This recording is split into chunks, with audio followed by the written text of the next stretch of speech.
ওটা একটা বৃত্ত দেখতে পাচ্ছ যার কেন্দ্র হচ্ছে ও। এবারে এবি হচ্ছে বৃত্তের একটা জ্যা বা কর। এবার ও বা কেন্দ্র থেকে এবির উপরে একটা লম্ব টানা হলো, ঠিক আছে। লম্বটা হচ্ছে ওসি, যার দৈর্ঘ্য হচ্ছে 5 সেন্টিমিটার, ঠিক আছে।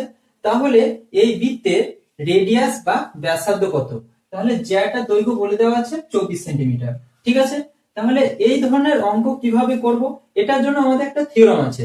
এই যে বৃত্তের কেন্দ্র থেকে কোন জ্যার উপর লম্ব টানা হয়, তাহলে সেই লম্বটা বৃত্তের জ্যা বা কটকে সমদ্বিখণ্ডিত করে।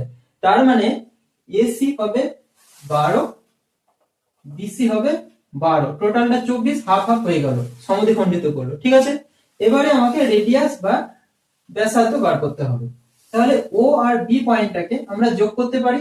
তাহলে দেখো ও বি হচ্ছে একটা বৃত্তের রেডিয়াস হয়ে গেল, তাই না?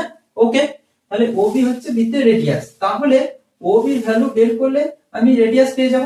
এবার দেখো ও সি বি একটা সমকোণী ত্রিভুজ বা রাইট অ্যাঙ্গেল ট্রায়াঙ্গেল তৈরি করেছে। এবার পিথাগোরাসের থিওরাম থেকে আমরা কি জানি?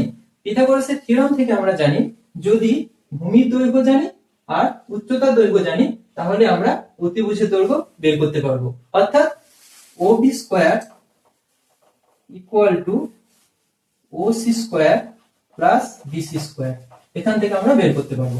এটা আমাদের বের করার দরকার নেই, কারণ এটা পিথাগোরাসের ট্রায়াল বা ট্রিপলেট হয়ে যাচ্ছে 5, 12 আর 13, অর্থাৎ OB এর ভ্যালুটা হয়ে যাচ্ছে 13 সেন্টিমিটার। তোমরা বসিয়ে দেখবে, আর যাদের পিথাগোরাসের ট্রিপলেট গুলো মনে আছে তারা তো ডাইরেক্ট আনসার বের করতে পারবে। তো এই ধরনের ম্যাথ কনসেপ্টের জন্য অবশ্যই চ্যানেলটা সাবস্ক্রাইব করবে এবং ডিটেইলসে পড়ার জন্য তোমরা কন্টাক্ট করতে পারো। Thanks for watching.